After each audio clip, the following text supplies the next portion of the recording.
الحمد للہ والصلاة والسلام علی رسول اللہ اما بعد۔ سورہ ابراہیم آیت نمبر 35۔ وَإِذْ قَالَ إِبْرَاهِيمُ رَبِّ اجْعَلْ هَذَا الْبَلَدَ آمِنًا۔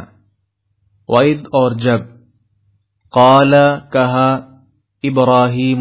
ابراہیم نے، ربی اے میرے رب، اجعل تو بنا، هذا البلد اس شہر کو، آمنا امن والا، وجنبنی اور تو مجھے دور رکھ، وبنی اور میری اولاد کو، میرے بیٹوں کو، ان کے، نعبد ہم عبادت کریں، الاصنام بتوں کی۔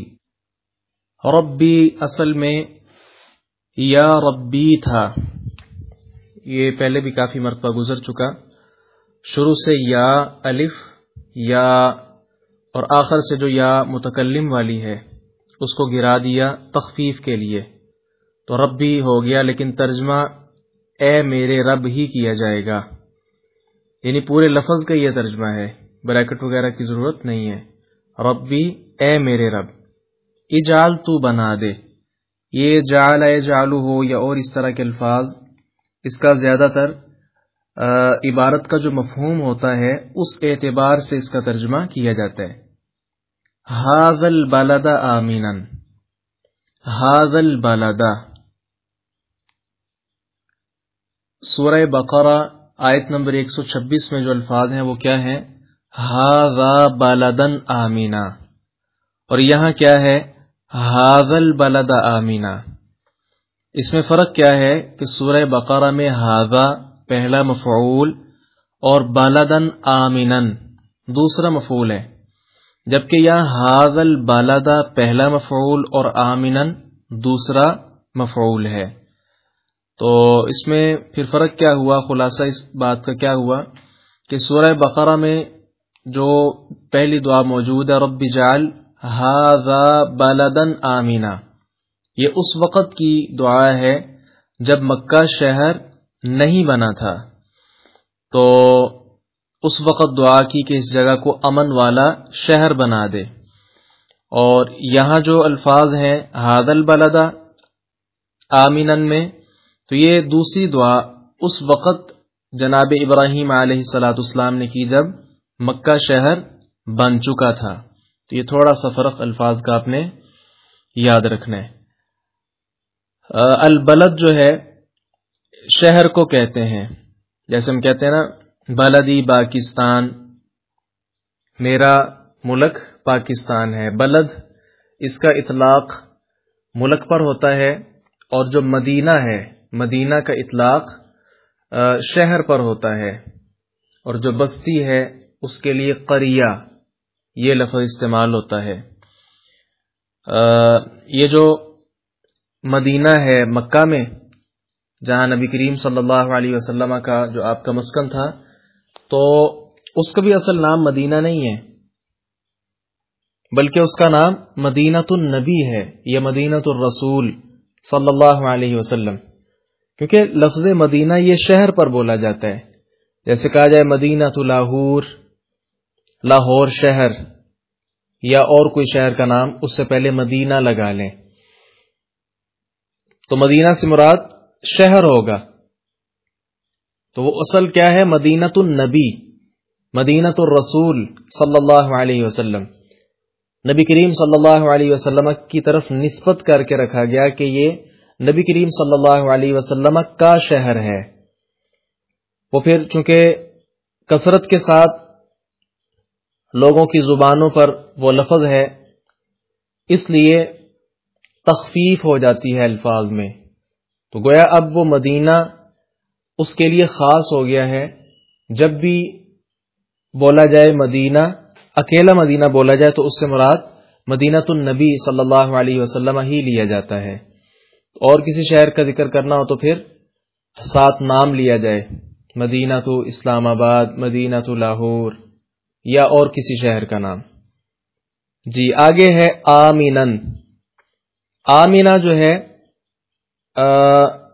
یہ ہے ذا امن، آمینہ اس کا مطلب امن ہو جائے گا، لیکن یہ اصل میں کیا ہے؟ ذا امن، ذا والے کو کہتے ہیں، تو ذا امن کا کیا مطلب ہو جائے گا؟ امن والا۔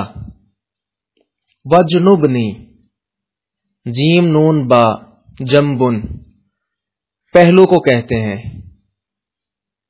اور اجتناب جو ہے یہ پہلو تہی کو کہتے ہیں۔ اجتناب کرنا، ایک جانب ہونا، دور ہونا۔ آدمی جب بالکل چت لیٹا ہوتا ہے تو اپنا جسم جو کمر ہے اس کو زمین سے دور ہٹاتا ہے، پہلو کے بل جب لیٹتا ہے، دائیں کروٹ یا بائیں طرف لیٹتا ہے، تو اس کی جو کمر ہے اس کو زمین سے دور کر لیتا ہے، اس لیے پہلو کو کیا کہتے ہیں؟ جنب۔ جیسے جنبن کا لفظ کئی جگہ پر استعمال بھی ہوا ہے، جیسے دوسری صورت میں ہے کہ وَعَلَى جُنُوبِهِمْ، اپنے پہلو کے بل لیٹ کر بھی وہ اللہ تعالیٰ کو یاد کرتے ہیں، تو یہ ہوتا ہے اجتناب کا مطلب، دور رکھ۔ وَبَنِيَّ، میرے بیٹوں کو بھی، بنی آدم جیسے بولا جاتا ہے، تو اس میں سارے بیٹے ان کے شامل ہیں، ساری اولاد شامل ہے، بنو آدم، بنو اسرائیل سارے شامل ہیں۔ ان نعبدا، نعبدا کا مطلب عام کیا جاتا ہے عبادت ہی، اور وہی اس کا مطلب ہے۔ الاصنام، صنم، صنم جو ہے صاد نون میم، صنم اس کی جمع ہے اصنام۔ اس میں اور وثن میں، اوثان، اس میں کچھ فرق ہے، وہ آپ نے یاد رکھنا ہے۔ صنم اس پتھر یا لکڑی یا کسی دھات کے بنے ہوئے بت، تصویر یا مجسمے کو کہتے ہیں جو کسی انسان یا فرشتے یا دیوتا حقیقی یا خیالی صورت پر پوجا کے لیے بنایا گیا ہو۔ کوئی بھی بت ہو، کسی کا بھی ہو، وہ کسی نبی کے نام کا بنایا ہو، کسی ولی کے نام کا بنا ہو، فرشتے کے نام کا بنا ہو، وہ کیا ہوتا ہے؟ صنم ہوتا ہے۔ لیکن وثن جو ہے واو ثا نون، اور اسی سے اوثان، اس کا مطلب بھی چونکہ بت کیا جاتا ہے، اس لیے تھوڑا سا فرق آپ نے یاد رکھنا ہے۔ وثن ہر اس چیز کو کہتے ہیں جو غیر اللہ کی عبادت کے لیے مختص ہو، وہ قبر بھی ہو سکتی ہے، درخت بھی ہو سکتا ہے، کوئی بت بھی ہو سکتا ہے، کوئی جانور بھی، کوئی انسان بھی ہو سکتا ہے۔ چلیے جی، اور جب ابراہیم نے کہا اے میرے رب اس شہر کو امن والا بنا دے اور مجھے اور میرے بیٹوں کو بچا کہ ہم بتوں کی عبادت کریں۔ اس آیت کریمہ میں اللہ تعالیٰ نے اس سے قبل جو اپنے احسانات ہیں، عام احسانات، ان کا ذکر کیا۔ اس کے بعد اس آیت کریمہ سے اپنے جو خاص احسانات ہیں ان کے ذکر کا سلسلہ شروع کیا۔ مکہ والوں سے یہ بات کہی کہ تمہارے باپ جناب ابراہیم علیہ الصلاۃ والسلام نے یہاں آ کر تمہیں آباد کیا تھا، یعنی تم انہی کی نسل سے ہو، انہوں نے آ کر یہاں آباد کیا، اپنے بیٹے جناب اسماعیل علیہ السلام کو لے کر آئے، چلتا چلتا سلسلہ اب آپ تک پہنچ چکا ہے۔ تو جناب ابراہیم علیہ الصلاۃ والسلام ان کی طرف آپ کو غور کرنا چاہیے، کس طرح انہوں نے اپنی اولاد کی قربانی دی اور ساتھ کتنی زبردست دعائیں کی ہیں کہ اس شہر کو امن والا بنا دے، مجھے اور میری اولاد کو بتوں کی عبادت سے محفوظ کر لے۔ تو تمہارے اندر بت پرستی کہاں سے آ گئی ہے؟ اس چیز کا احساس اللہ تبارک و تعالی اس آیت میں دلا رہے ہیں۔ رب اجعل هذا البلد آمنا، آمنا امن والا، امن اور خوف یہ دونوں متضاد چیزیں ہیں۔ امن بہت بڑی نعمت ہے، جبکہ خوف اللہ تبارک و تعالی کی طرف سے ایک بہت بڑی آزمائش ہوتی ہے۔ مفسر جو ہے امام رازی رحمہ اللہ لکھتے ہیں کہ ایک عالم دین سے پوچھا گیا اگر آپ کو بیماری اور خوف میں سے کسی ایک کے انتخاب پر مجبور کیا جائے تو آپ کس کو اختیار کریں گے؟ کہا جائے یا تو پھر آپ کو امن ملے گا یا خوف، مجبور کیا جائے آپ کو۔ انہوں نے جواب دیا میں بیماری کو اختیار کروں گا۔ کیوں؟ اس لیے کہ اس کے اندر آدمی کھا پی تو سکتا ہے، جبکہ خوف میں ہر چیز سے محروم ہو جاتا ہے۔ اس ضمن میں ایک بکری کی مثال لیجئے۔ کسی بکری کی اگر ٹانگ ٹوٹ جائے، اب وہ بیمار ہے نا، ٹانگ ٹوٹ گئی ہے اس کی، کھا پی سکتی ہے، لیکن دوسری طرف وہ بکری ہے جو بالکل صحیح سالم، لیکن ہے اس کے سامنے بیڑیا۔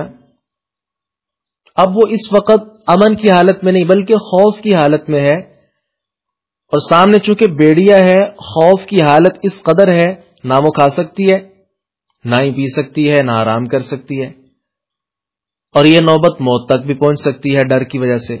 لہذا یہ جو خوف ہے نا، یہ بہت بڑی آزمائش ہے۔ تو جناب ابراہیم علیہ السلام نے اس شہر والوں کے لیے امن و امان کی دعا کی ہے کہ یہ شہر امن کے اندر ہی رہے۔ وَجُنُبْنِي وَبَنِيَّ أَن نَّعْبُدَ الْأَصْنَامَ، جناب ابراہیم علیہ السلام نے جو یہ دعا کی ہے، بنیہ اس میں ساری اولاد شامل ہے، آدم علیہ السلام یعنی بنی آدم ہو یا بنی اسرائیل ہو یا کوئی بھی ہو، لیکن یاد رکھیے گا نبی ابراہیم علیہ السلام کی یہ دعا ان کے حقیقی بیٹوں کی حد تک تو قبول ہوئی، مگر ساری اولاد کے حق میں جو انہوں نے دعا کی ہے وہ بعین ہی قبول نہیں ہوئی۔ سورۃ الصافات آیت نمبر 113 دیکھیے، وَمِن ذُرِّيَّتِهِمَا مُحْسِنٌ وَظَالِمٌ لِنَفْسِهِ مُبِينٌ، اور ان دونوں ابراہیم اور اسحاق کی اولاد میں سے کوئی نیکی کرنے والا ہے اور کوئی اپنی جان پر واضح ظلم کرنے والا ہے۔ اس سے ایک بہت بڑا سبق ہمارے لیے ہے کہ دیکھیں ابراہیم علیہ السلام کو وہ مقام و مرتبہ حاصل ہے جو شاید ہی کسی اور پیغمبر کے لیے اللہ تعالی نے بولا ہو۔ خلیل اللہ ہیں، خلیل کہتے ہیں جگری دوست کو، جد الانبیاء ہیں، بہت بڑے اللہ کے نبی ہیں۔ دعا کی اللہ تعالیٰ نے کچھ قبول کر لی، کچھ نہیں کی۔ تو یہاں سے پتہ چلتا ہے اللہ تبارک و تعالی علی کل شیء قدیر، ہر چیز پر پوری طرح قادر ہے۔ وہ چاہے تو اپنے نبیوں کی بھی نہ مانے، چاہے تو کسی کی بھی نہ مانے، اسے کوئی پوچھ نہیں سکتا۔ دعا کچھ قبول بھی کر لی اور اکثر رد بھی کر دی۔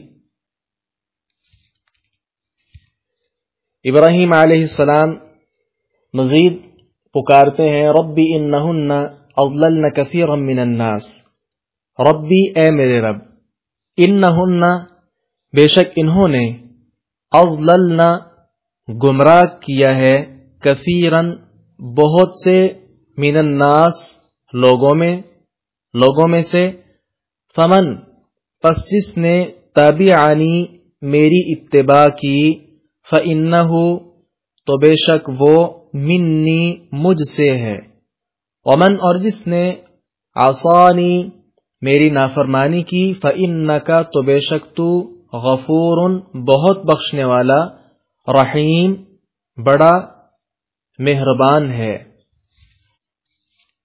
انہن اضللن، یہ ہن ضمیر ہے جمع مؤنث کی، اسی طرح اضللن یہ بھی جمع مؤنث کے لیے ہے، اس لیے الفاظ میں آپ کو تھوڑا سا فرق محسوس ہو رہا ہے۔ باقی اضللن ضلالت گمراہی وہی ترجمہ ہے۔ تابعنی تابع اتباع کو کہتے ہیں، اتباع اس چیز کو کہتے ہیں کہ کسی واضح دلیل اور ثبوت کے ساتھ کسی کی بات کو ماننا۔ قرآن مجید نے اسی کا حکم دیا، اتبعوا ما انزل الیکم من ربکم وَلَا تَتَّبِعُوا مِن دُونِهِ أَوْلِيَاءَ قَلِيلًا مَا تَذَكَّرُونَ۔ آسانی یہ اردو میں بھی استعمال ہوتا ہے، معصیت کرنا، نافرمانی، وہی ترجمہ ہے اس کا بھی۔ اس آیت کریمہ کے ضمن میں دو باتیں آپ نے یاد رکھنی ہیں۔ بت پرستی عام ہونے کی بہت بڑی دو وجوہات ہیں۔ ایک وجہ کیا ہے کہ انہوں نے جس کی عبادت کرنی ہے اللہ تبارک و تعالی اس کو دیکھا نہیں ہے، اور انسان یہ چاہتا ہے کہ وہ کسی ایسی چیز کی عبادت کرے جو اسے سامنے نظر بھی آئے، لیکن یہ سمجھتے نہیں کہ اللہ تبارک و تعالی سے زیادہ ظاہر چیز کوئی بھی نہیں ہے، کیونکہ کائنات کی ہر چیز اپنے بنانے والے کے وجود کی عکاسی کر رہی ہوتی ہے، اور یہ بڑے لطف کی بات ہے کہ اللہ تبارک و تعالی کے علاوہ اور کسی نے بھی آج تک آسمان اور زمین بنانے کا دعویٰ بھی نہیں کیا۔ اگر کوئی دعویٰ کرے تو ہر شخص اس کو جھوٹا کہے گا کہ بھائی تم کیسے دعویٰ کر سکتے ہو، تم تو پیدا ہی فلاں سن میں ہوئے تھے، اور یہ آسمان زمین تو آپ سے پہلے کا ہے۔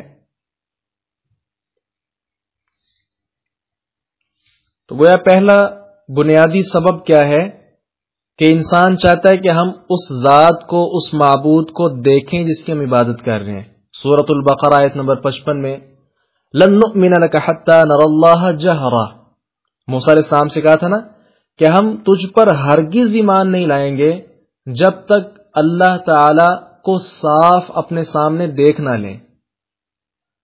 گویا یہ پہلے سے بھی اس طرح کے اعتراضات ہوتے رہے۔ دوسرا سبب کیا ہے؟ کسی بھی چیز کی محبت میں غلب کر دینا، افراد و تفرید جسے کہتے ہیں، افراد و تفرید سے افراد کرنا، افراد سے کام لینا، محبت میں غلب کر دینا۔ مثال کے طور پہ کسی ہستی کو آدمی سمجھتا ہے کہ یہ نیک آدمی ہے، اچھا آدمی ہے، ولی اللہ ہے۔ اب کیا ہوگا؟ لوگ چاہیں گے کہ اس کا مجسمہ بنا کر، اس کی مورتی بنا کر، بالکل اسی شکل کا بت بنا کر وہ ہم اپنے پاس رکھ لیں، تاکہ ہماری آنے والی نسلیں بھی دیکھیں کہ یہ آدمی بہت بڑا نیک آدمی تھا۔ جی یہی کام کیا تھا نوح علیہ السلام کی قوم نے بھی۔ سورہ نوح جو ہے نا، سیکنڈ لاسٹ پارے میں، اس میں آخری جو رکوع ہے وہ آپ دیکھیے،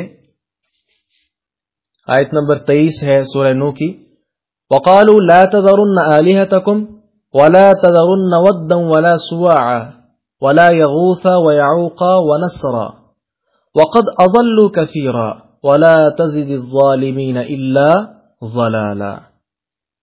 نوح علیہ السلام کیا کہہ رہے ہیں؟ کون سا شکوہ اللہ کے ہاں پیش کر رہے ہیں؟ اے اللہ، میں نے ان کو بڑی دعوت دی ہے، لیکن یہ خسارے کے اندر، گھاٹے کے اندر ہی جا رہے ہیں۔ انہوں نے کیا کہا ہوا ہے آپس میں ایک دوسرے کو کہتے ہیں کہ اپنے الہوں کو کبھی نہ چھوڑنا، خصوصی طور پہ ود، سواع، یغوث، یعوق اور نصر۔ یہ کون تھے؟ اولیاء اللہ تھے۔ جب وہ فوت ہوئے تو ان کی مورتیاں بنا لی گئیں، ان کے مجسمے بنا لیے گئے، پھر نسلیں چلتی رہیں، آہستہ آہستہ ان کا بہت زیادہ احترام ہونا شروع ہو گیا، اور اس کے ساتھ ساتھ پھر لوگوں نے وسیلہ ڈالنا شروع کر دیا، اور اس کے بعد ان کو جو تھے نیک حقیقت میں، ان کو اپنا معبود ہی بنا لیا۔ یہ بہت بڑی ایک وجہ یہ بھی ہے کہ کسی کی محبت میں آ کر اتنا غلو کر دینا کہ اس کو درجہ الوہیت دے دینا۔ ہمارے اس دور میں بھی اہل علم، علماء جو طبقہ ہے، ان کی تصاویر بنانا یہ بھی بالکل اسی زمرے کے اندر شامل ہے۔ جی میں چاہتا ہوں کہ اس پر کوئی تفصیل سے ہم بات نہ کریں، چلیں۔ وَمَنْ عَصَانِي فَإِنَّكَ غَفُورٌ رَحِيمٌ۔ یہاں سے بعض لوگوں نے ایک اعتراض پیش کیا ہے کہ ابراہیم علیہ السلام نے اپنی نافرمانی کرنے والوں کے لیے بھی بخشش کی دعا کی ہے، حالانکہ ایسا نہیں ہے۔ اللہ تعالیٰ کے سپرد کر دیا معاملہ، جنہوں نے میری اتباع کی وہ تو مجھ سے ہیں، ٹھیک ہے، لیکن جنہوں نے میری نافرمانی کی تو بخشنے والا مہربان ہے۔ کیا مطلب؟ معاملہ تیرے سپرد ہے۔ لیکن یہ بڑا پیارا انداز ہے، بڑا زبردست ان کا سلیقہ گفتگو ہے کہ جس کے اندر ایک قسم کی سفارش بھی موجود ہے۔ یہ ابراہیم اور عیسیٰ علیہ الصلاۃ والسلام انہوں نے بہت زیادہ تکلیفیں اٹھائی ہیں، لیکن پھر بھی ان کی دعاؤں میں آپ کو یہی الفاظ ملیں گے۔ سورۃ المائدہ آیت نمبر 118، اس میں عیسیٰ علیہ السلام کی دعا دیکھیے، ان تعذبهم فانهم عبادک وان تغفر لهم فانک انت العزیز الحکیم۔ لیکن اس کے برعکس آپ دیکھیے نوح علیہ السلام کی دعا کیا ہے، رب لا تذر علی الارض من الکافرین دیارا۔ تو یہ طبیعتوں کا فرق ہوتا ہے نا، اے میرے رب زمین پر ان کافروں میں سے کوئی بھی رہنے والا نہ چھوڑ۔ موسیٰ علیہ السلام نے کیا دعا کی، ربنا اطمس على اموالهم واشدد على قلوبهم فلا يؤمنوا حتى يروا العذاب الالم۔ اے ہمارے رب ان کے مالوں کو مٹا دے اور ان کے دلوں پر سخت گرا لگا دے، پس وہ ایمان نہ لائیں یہاں تک کہ دردناک عذاب دیکھ لیں۔ باقی یہ جو ابراہیم علیہ السلام کا ہے نا، ان کے والد کا ذکر، جناب ابراہیم علیہ السلام نے کبھی مشرکوں کے لیے دعا نہیں کی۔ یہ لوگوں کا اعتراض غلط ہے۔ ہاں اپنے والد کے لیے، وہ بھی چونکہ ایک وعدہ کیا تھا، اس وعدے کے تحت انہوں نے دعا کی تھی۔ فلما تبین له انه عدو للہ تبرأ من، سورۃ التوبہ آیت نمبر 114۔ بس جب اس کے لیے واضح ہو گیا کہ بے شک وہ اللہ کا دشمن ہے تو وہ اس سے بے تعلق ہو گیا۔ وہ تھا مشرک عازر، یہ جھوٹ بولتے ہیں کئی لوگ کہ عازر جو ہے چچا تھا، باپ نہیں تھا، غلط بات ہے۔ قرآن کہتا ہے کہ اس کا والد ان کا والد تھا۔ نبی کا والد کافر ہو سکتا ہے، جب اللہ تعالیٰ قرآن اس کو کہہ رہے کہ وہ کافر ہے۔ حدیث رسول کے اندر موجود ہے صلی اللہ علیہ وسلم، صحیح بخاری کی حدیث میں، کہ وہ کل قیامت کے دن ابراہیم علیہ السلام کے سامنے اس کو مینڈے کی شکل میں کیا جائے گا اور پھر بڑی عجیب صورتحال کے ساتھ اس کو جہنم کے اندر گھسیٹ دیا جائے گا۔ تو یہ آزر کا معاملہ احادیث کے اندر جو بیان ہوا، والد تھا ابراہیم علیہ السلام کا، لیکن تھا اللہ کا دشمن۔ دیکھیں قرآن کہہ رہے ہیں فلما تبین له انه عدو للہ، اللہ کا دشمن تھا۔ ہاں یخرج الحی من المیت ویخرج المیت من الحی، اللہ تعالی بہت زیادہ باکمال صفات والا ہے، زندہ سے مردے کو، مردہ سے زندے کو نکالتا ہے۔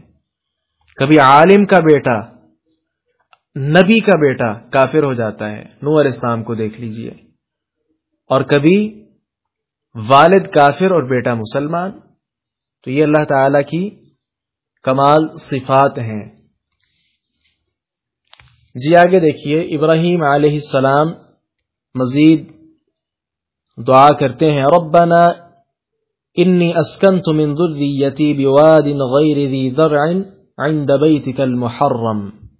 ربنا اے ہمارے رب، انی بے شک میں، اسکنت میں نے آباد کیا ہے، من ذریتی اپنی کچھ اولاد، بواد ایسی وادی میں، غیر ذی زرع جو کھیتی والی نہیں ہے، عند بیتک المحرم تیرے حرمت والے گھر کے پاس۔ ربنا اے ہمارے رب، لیقیموا تاکہ وہ قائم کریں، الصلاۃ نماز، فجعل تو کر دے، بنا دے، افئدۃ دلوں کو، من الناس کچھ لوگوں کے، تہوی کہ وہ مائل ہوں، الیہم ان کی طرف، وارزقہم اور تو انہیں دے، من الثمرات پھلوں سے، لعلہم تاکہ وہ یشکرون شکر کریں۔ اسکنتو سکن رہائش وغیرہ سے ماخوذ ہے۔ ذریتی ذریہ اولاد کو کہتے ہیں، ذریت آدم جیسے بولا جاتا ہے۔ زرع کھیتی باڑی، زراعت زرعی زمین اردو میں بھی استعمال ہوتا ہے۔ عند بیتک المحرم یہ تو خیر واضح ہی ہے۔ لیقیموا تاکہ وہ قائم کریں، نماز قائم کرنا اردو میں استعمال ہوتا ہے۔ اسی طرح افئدہ فؤاد دل کو کہا جاتا ہے۔ تہوی مائل ہونا، جھکنا۔ ورزقہم دینا، اسی سے رزق لفظ بولا جاتا ہے نا۔ الثمرات ثمر ثمرات اردو میں بھی استعمال ہوتا ہے، پھل کو کہا جاتا ہے۔ یشکرون شکر سے ہی ماخوذ ہے۔ تو یہ جو ربنا انی اسکنت من ذریتی، من جو ہے نا، یہ گرامر میں آپ پڑھتے ہیں کہ من اس کی 4 قسمیں ہیں۔ اس میں کیا ہے؟ من تبعیضیہ، تبعیضیہ بعض سے ہے۔ بعض کہتے ہیں نا، بعض لوگوں کا یہ خیال ہے، اس کا یہ مطلب ہوتا ہے کہ سارے لوگوں کا نہیں بلکہ کچھ لوگوں کا یہ خیال ہے۔ تو وہی ادھر ہے من ذریتی، جس سے پتہ چلتا ہے کہ ابراہیم علیہ السلام نے اپنی ساری اولاد نہیں وہاں چھوڑی تھی بلکہ کچھ اولاد، اور یہ آپ نے اپنے بیٹے اسحاق اور ان کی والدہ سارہ علیہ السلام، ان کو ابراہیم علیہ السلام نے دوسری جگہ شام میں ٹھہرایا ہوا تھا، اور یہاں اسماعیل علیہ السلام اور ان کی والدہ جو ہیں ہاجر علیہ، یہ ہاجرہ بولتے ہیں حدیث میں نہیں بلکہ ہاجر کے الفاظ ہیں، ہاجر علیہ السلام کو یہاں آباد کیا تھا۔ آگے ہے بواد غیر ذی زرع، وادی، گویا وادی کے اندر ان کو آ کر ٹھہرایا۔ وادی کسے کہتے ہیں؟ نیچے والی جگہ جو ہوتی ہے نا اسے وادی کہا جاتا ہے، جہاں پانی بھی بہتا ہو، خصوصاً یہ جو پہاڑوں کے درمیان والی گہری جگہ ہوتی ہے اسے وادی کہا جاتا ہے۔ غیر ذی زرع، زراعت کھیتی باڑی اس طرح کی زمین نہیں ہے۔ عرب کی ساری زمین جو ہے وہاں کھیتی باڑی نہیں تھی، کیونکہ بارش کے علاوہ وہاں پانی نہیں ملتا تھا، تو پھر زمین بھی پتھریلی یا ریتلی تھی۔ مکہ کی زمین تو ویسے ہی کافی خشک سی اور غیر آباد بیابان پہاڑوں کے درمیان یہ واقع ہے، اور اس میں اسماعیل علیہ السلام اور ان کی والدہ سیدہ ہاجر علیہ السلام کو لا کر چھوڑ دیا۔ یہ تفصیلی واقعہ اگر آپ ذوق رکھیں تو صحیح بخاری حدیث نمبر 3364 اور 3365، یہ 2 حدیثیں آپ تفصیل کے ساتھ دیکھ لیں، اس میں سارا واقعہ موجود ہے کہ کس طرح پھر وہ زمزم نکلا اور کیا ہوا، وہ سارا واقعہ یہاں تفصیل کے ساتھ آپ کو مل جائے گا۔ کوشش کیجئے کہ اس کا مطالعہ بھی کر لیں۔ حسین اتفاق ہے کہ ہزاروں سال گزر چکے ہیں، اب تک بھی وہ جگہ غیر ذی زرعی ہے۔ مراد کیا ہے کہ کھیتی باڑی وغیرہ ابھی بھی وہاں نہیں ہے، لیکن ابھی جو ہے نا کچھ دیر پہلے یہ طائف جو شہر ہے اپنا مکہ کا، سعودیہ میں جو طائف ہے، تو وہاں کھیتی باڑی اور پھل وغیرہ لگنے شروع ہو گئے ہیں۔ تو اس ضمن میں کسی اور تعویل کرنے کی ضرورت نہیں ہے، بلکہ صحیح مسلم حدیث نمبر 1013 موجود ہے، اللہ کے رسول صلی اللہ علیہ وسلم نے فرمایا لا تقوم الساعة حتى يكثر المال ويفيض حتى يخرج الرجل بزكاة ماله فلا يجد أحدا يقبلها منه وحتى تعود أرض العرب مروجا وأنهارا. قیامت قائم نہیں ہوگی جب تک کہ مال بہت زیادہ نہ ہو جائے، حتیٰ کہ آدمی اپنے مال کی زکوٰۃ لے کر نکلے گا لیکن وہ کوئی ایسا شخص نہیں پائے گا جو اس سے اس کی زکوٰۃ وصول کر لے. اور جب تک ارض عرب دوبارہ سبزہ زار، کھلے کھیت اور ندیوں نالوں کی صورت میں نہ بدل جائے.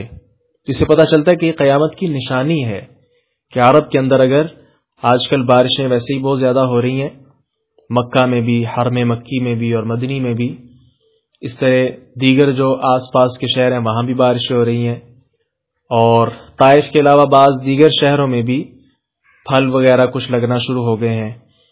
تو یہ جو اچھا حدیث میں ہے نا لفظ تعود، حتی تعود ارض العرب مروجا وانہارا، اس سے یہ بھی پتہ چلتا ہے کہ یہ جو مکہ ہے، مکہ کی وادی یا اس کے آس پاس کے جو شہر ہیں، یہ بھی پہلے جیسے آج کل ہمارا یہ علاقہ کشمیر کا ہے، بڑا خوبصورت پہاڑ اور ان کے دائیں بائیں پھر ندیوں کا، نالوں کا بہنا اور بڑے خوبصورت جو ہے درخت، تو اسی طرح کی خوبصورتی اس کے اندر بھی موجود تھی، یعنی سرسبز اور ندیوں نہروں کے ساتھ بھرا ہوا تھا عرب بھی. بعد میں پھر وہ خشک ہوا، اور اس لیے نبی کریم صلی اللہ علیہ وسلم نے فرمایا کہ کل قیامت کے قریب، یعنی قیامت کی نشانیوں میں سے ہے کہ عرب پھر اپنی پہلی حالت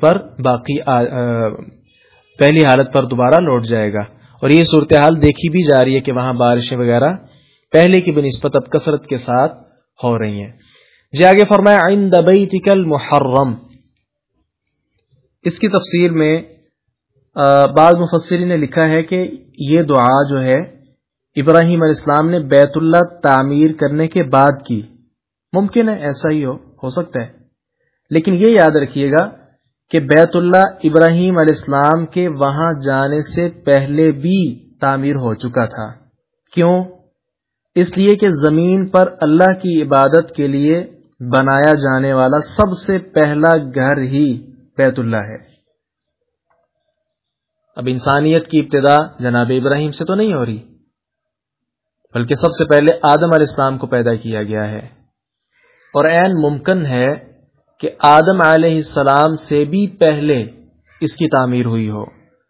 اس کے متعلق الگ سے کتابیں ہیں، دو ہیں تو عربی میں، ایک ہے اخبار مکہ، دونوں کا نام اخبار مکہ ہے، لکھنے والے مختلف ہیں رائٹر، ایک امام فاقہی ہیں اور دوسرے ازرقی ہیں غالباً. اخبار مکہ اسی نام سے دو الگ الگ کتابیں عربی میں موجود ہیں، پتہ نہیں ان کا ترجمہ ہوا ہے اردو کے اندر یا نہیں، واللہ عالم. ویسے مکہ جو شہر ہے اس کی سیرت پر الگ سے اردو میں بھی کچھ کتابیں موجود ہیں. اخبار مکہ کے اندر لکھا ہوا ہے کہ سب سے پہلے کعبہ کی تعمیر فرشتوں نے کی تھی. ہو سکتا ہے اس بارے ہم کوئی کنفرم بات نہیں کر سکتے کیونکہ کسی واضح حدیث کے اندر یا قرآن کریم کی آیت میں اس کا ذکر نہیں ہے، لیکن اتنا کنفرم ہے کہ آدم علیہ السلام بلکہ ابراہیم علیہ السلام سے پہلے ہی یہ تعمیر ہو چکا تھا، اور سیلاب کی وجہ سے یا کسی اور وجہ سے وہ ایک ٹیلے کی شکل میں تبدیل ہو چکا تھا. تو اللہ تبارک و تعالی نے ابراہیم علیہ السلام کو وہ جگہ بتائی اور بتایا کہ پہلے والی جو بنیادیں ہیں اسی سے ہی اس کی تعمیر نو وہ کی جائے. تفصیل کے لیے آپ سورۃ البقرہ آیت نمبر 128، سورہ حج آیت نمبر 126 بھی دیکھ لیں. جی المحرم یہ کیوں کہا؟ حرمت والی جگہ، حرمت والا گھر. تو یہ اس لیے بولا گیا کہ اس کے علاوہ عجم ہے یا اور دیگر کئی ممالک ہیں، جو چیزیں وہاں حلال بھی ہیں یہاں حرام ہو جاتی ہیں آ کر. مثال کے طور پہ درخت کاٹنا یا اسی طرح کوئی شکار کرنا یا اور اس طرح کے جو کام ہیں، باقی عام تو حلال ہیں، لیکن اس شہر کے اندر آ کر وہ کیا ہو جاتے ہیں؟ حرام ہو جاتے ہیں۔ اس گھر کا لقب جو ہے البیت العتیق بھی ہے، وَلْيَطَّوَّفُوا بِالْبَيْتِ الْعَتِيقِ، البیت العتیق بھی اس کو کہتے ہیں۔ جی آگے فرمایا ربنا لیقیموا الصلاۃ۔ یہاں سے پتہ چلتا ہے کہ آدمی کو خود بھی اور اپنی اولاد کو نماز کی نہ صرف یہ کہ تلقین کرنی چاہیے، بلکہ اپنی رہائش بھی کسی مسجد کے قریب رکھنی چاہیے تاکہ آنے جانے میں رکاوٹ نہ ہو اور اللہ تبارک و تعالی کی عبادت زیادہ سے زیادہ کی جائے۔ یہ انبیاء کرام علیہم السلام کا بڑا پیارا عمل ہے۔ ہمارے نبی صلی اللہ علیہ وسلم بھی جب ہجرت کے بعد مدینہ تشریف لائے ہیں ہجرت کر کے، تو آپ نے وہاں آتے ہی کیا کام کیا ہے؟ مسجد تعمیر کی ہے، مسجد قباء آپ نے سب سے پہلے اس کی تعمیر کی ہے۔ تو یہاں سے پتہ چلتا ہے کہ مسجد اس کا معاشرے کی ترقی ہے اور انسانوں کی جو فلاح اور بہبود ہے، سب سے مین کردار مسجد کا ہوتا ہے۔ لہذا گھر جو ہے کوشش کر کے مسجد کے قریب خریدنا چاہیے تاکہ خود تو چلے آدمی نمازی ہے، گھر دور ہے، مسجد میں آ جاتا ہے، ٹھیک ہے، لیکن اپنی اولاد کی زیادہ فکر ہونی چاہیے کہ میرے بعد آنے والی، میرے مرنے کے بعد جو اولادیں آئیں گی وہ یہاں ہی آباد ہوں گی، کہیں مسجد کے ساتھ ان کا تعلق وہ کم نہ ہو جائے۔ مسجد کے قریب ہوگا، چلیں کوئی نہ کوئی خوف دلاتا رہے گا، بھئی آپ کے والد عالم دین تھے، آپ کے دادا جو تھے وہ پکے نمازی تھے، تم کیوں نماز نہیں پڑھتے؟ کچھ نہ کچھ شرم آ جاتی ہے اور آدمی جیسے کہتے ہیں کہ کسی بھی چیز کا اثر ہو جاتا ہے انسان پر، وہی سمجھ لیجئے۔ تو یہاں یہ انبیاء کرام علیہم السلام کا آپ اسوہ دیکھیے کہ وہ نماز کے ساتھ ان کا کتنا گہرا تعلق تھا۔ آگے فرمایا فَجْعَلْ أَفْئِدَةً مِّنَ النَّاسِ تَهْوِي إِلَيْهِمْ۔ افئدہ یہ فواد کی جمع ہے، دل کو کہتے ہیں۔ من آپ نے جان لیا کہ یہ تبعیضیہ ہے۔ تہوی جو ہے ہوا یہوی، اس سے جو ہے یہ ماخوذ ہے، اس طرح حوی یہوا اس سے بھی ہے۔ اگر اسے ہوا یہوی سے بنائے تو اس کا مطلب ہوتا ہے گرنا، اور حوی یہوا سے تہوی بنائے تو اس کا مطلب کیا ہوتا ہے؟ چاہنا اور محبت کرنا۔ کوئی بھی چیز جب بلندی سے گرتی ہے تو نہایت تیزی سے گرتی ہے اور بے اختیار ہو کر گرتی ہے۔ تو یہاں سے اس کا مطلب یہ ہے کہ کچھ لوگوں کے دل ایسے بنا دے کہ بے اختیار اس مبارک شہر کی طرف دوڑتے چلے آئیں، اور آج الحمدللہ یہی کیفیت آپ دیکھتے ہیں۔ کتنے دل ایسے ہیں کہ جو حرم مکی اللہ تعالی کے گھر کی زیارت کے لیے ترستے ہیں، ہزاروں نہیں لاکھوں اور پتہ نہیں کتنے لوگوں کا مجمع وہاں حج میں آپ دیکھتے ہیں۔ یہ ابراہیم علیہ السلام کی دعا کا نتیجہ ہے۔ وَارْزُقْهُم مِّنَ الثَّمَرَاتِ۔ ہاں آپ دیکھیے کہ مکہ کے اندر باغات نہیں ہیں، وہاں کھیتی باڑی نہیں ہے، لیکن پھر بھی اس قدر پھل موجود ہے، ہر قسم کا پھل، ہر موسم کا، اور تازہ پھل۔ آپ ابھی بھی جائیں، اللہ تبارک و تعالیٰ آپ کو بار بار جو ہے یہ موقع عنایت فرمائے، نماز فجر پڑھ کے جب آپ حرم سے باہر نکلیں تو ادھر ادھر دیگر کئی شہروں سے مختلف قسم کا پھل اور بڑی عمدگی کے ساتھ تر و تازہ وہ اللہ تبارک و تعالیٰ کی طرف سے آج بھی وہی کیفیت مہیا ہو جاتا ہے۔ تو یہ جناب ابراہیم علیہ السلام کی دعا کا نتیجہ ہے۔ جی جناب ابراہیم علیہ السلام مزید دعا کرتے ہیں، ربنا اے ہمارے رب، انکا بے شک تو، تعلم تو جانتا ہے، ما جو بھی، نخفی ہم چھپاتے ہیں، وما اور جو، نعلن ہم ظاہر کرتے ہیں، وما اور نہیں، یخفا چھپتی، علی اللہ اللہ پر، من شیئن کوئی چیز، فی الارض زمین میں، ولا فی السماء اور نہ آسمان میں۔ نخفی جو ہے اردو میں بھی استعمال ہوتا ہے خفیہ کام، خفیہ ذرائع سے پتہ چلا ہے، خفیہ میٹنگ جاری ہے۔ نعلن کہتے ہیں اعلانیہ طور پر، یہ بات آپ کو سمجھا چکا ہوں، علل اعلان کہنا چاہتا ہوں، اردو میں بھی یہ الفاظ استعمال ہوتے ہیں۔ جی ربنا انک تعلم ما نخفی وما نعلن، مراد کیا ہے کہ اللہ تبارک و تعالی ہماری چھپی ہوئی دلی خواہشوں کو اور جو کچھ ہم زبان پر لا رہے ہیں الفاظ تجھ سے مانگ رہے ہیں تو سب جانتا ہے۔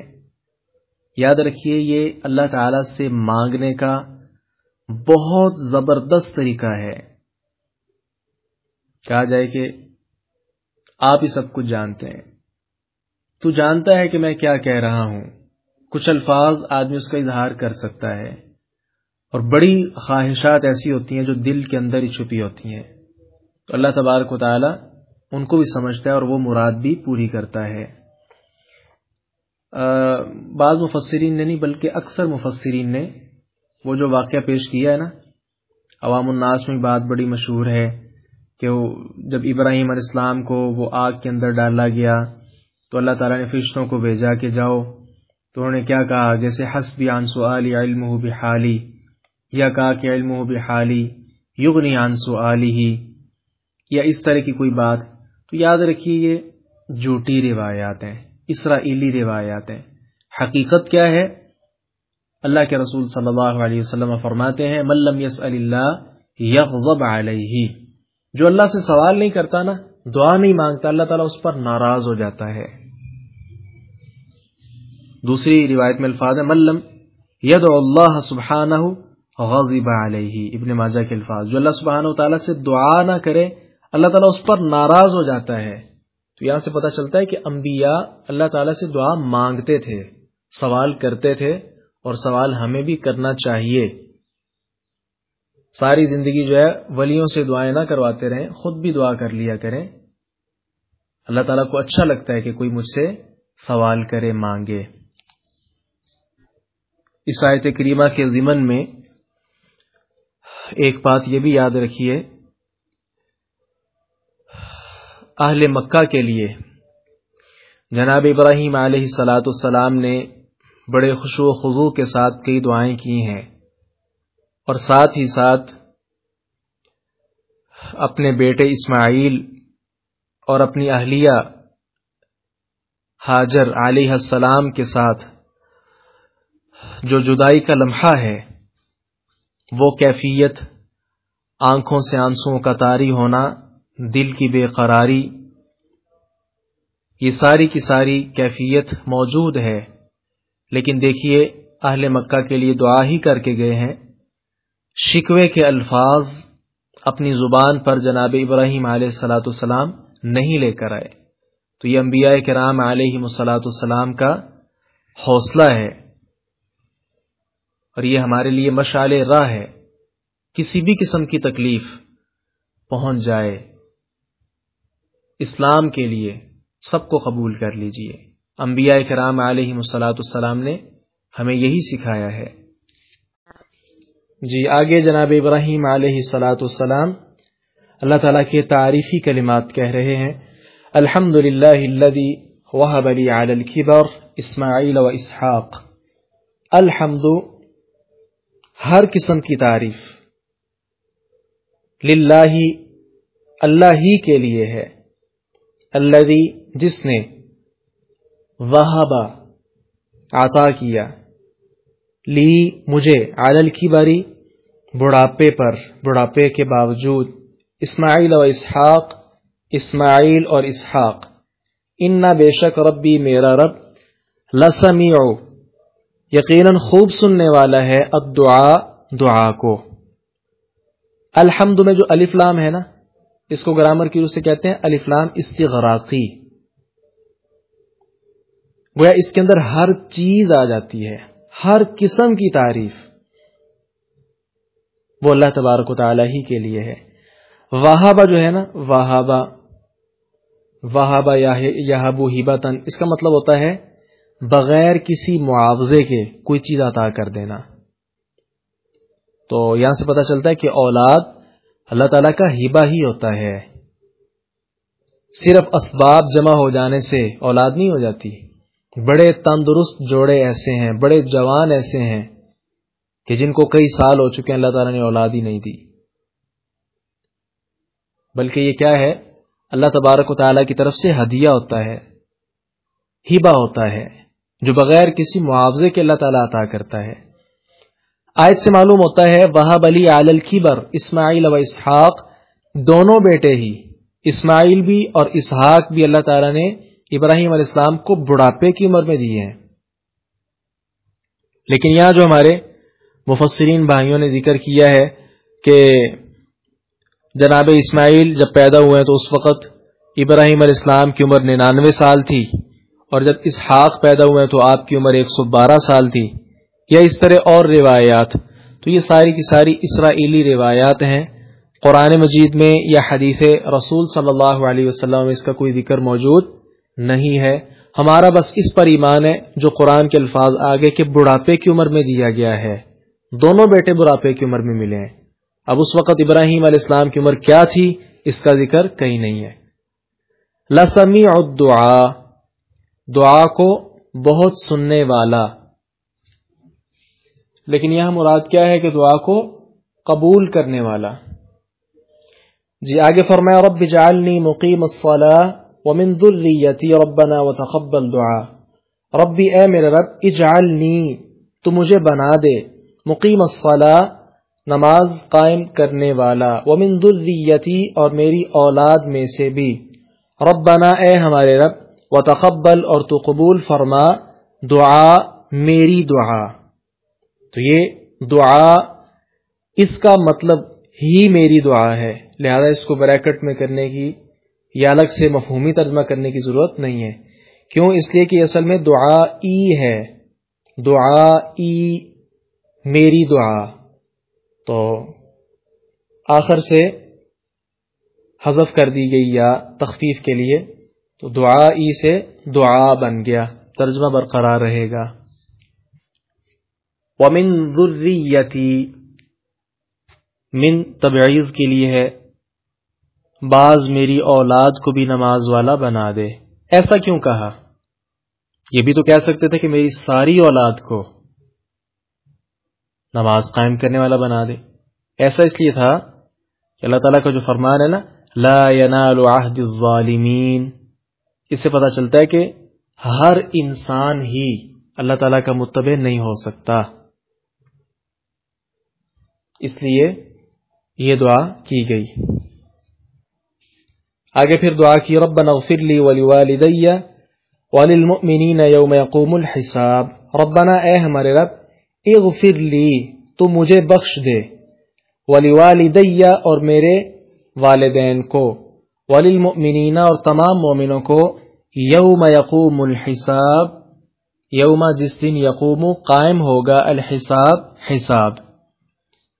ولوالدی یہ اصل میں والدین تھا نا، تو یا کی طرف اس کی اضافت کی تو نون گر گیا، ولوالدی ہو گیا. یہ ابراہیم علیہ السلام نے اپنے لیے دعا کی ہے اور اپنے والدین کے لیے. یاد رکھیے یہ تو وعدہ کیا تھا نا ابراہیم علیہ السلام نے کہ میں آپ کو اپنی دعا میں یاد رکھوں گا، لیکن جب بعد میں معلوم ہو گیا فلما تبین لہ انہ عدو للہ تبرأ منہ، پھر دعا نہیں کی تھی ابراہیم علیہ السلام نے اپنے والد مشرک کے لیے، اس لیے کہ مشرک کے لیے دعا جائز نہیں ہے. ہاں باقی کی ہے، مومنوں کے لیے دعا کی ہے، جس طرح نوح علیہ السلام نے بھی سورہ نوح کی آخری آیت دیکھ لیں، اپنی قوم کے لیے دعا کی ہے. تو یہ انبیاء کرام علیہم الصلاۃ والسلام کا مبارک مشن ہے کہ وہ اپنی دعاؤں میں سارے لوگوں کو یاد رکھتے تھے. تو ہمیں بھی چاہیے کہ جس کو تلقین کریں، جس کو تبلیغ کریں، یہ ایک بہت بڑا ہتھیار دعا ہے. جب بھی آپ کسی کو دعوت دیں، پھر علیحدہ ہو کر اللہ تعالیٰ سے دعا بھی کیجیے کہ اللہ تعالیٰ اس کو ہدایت دے.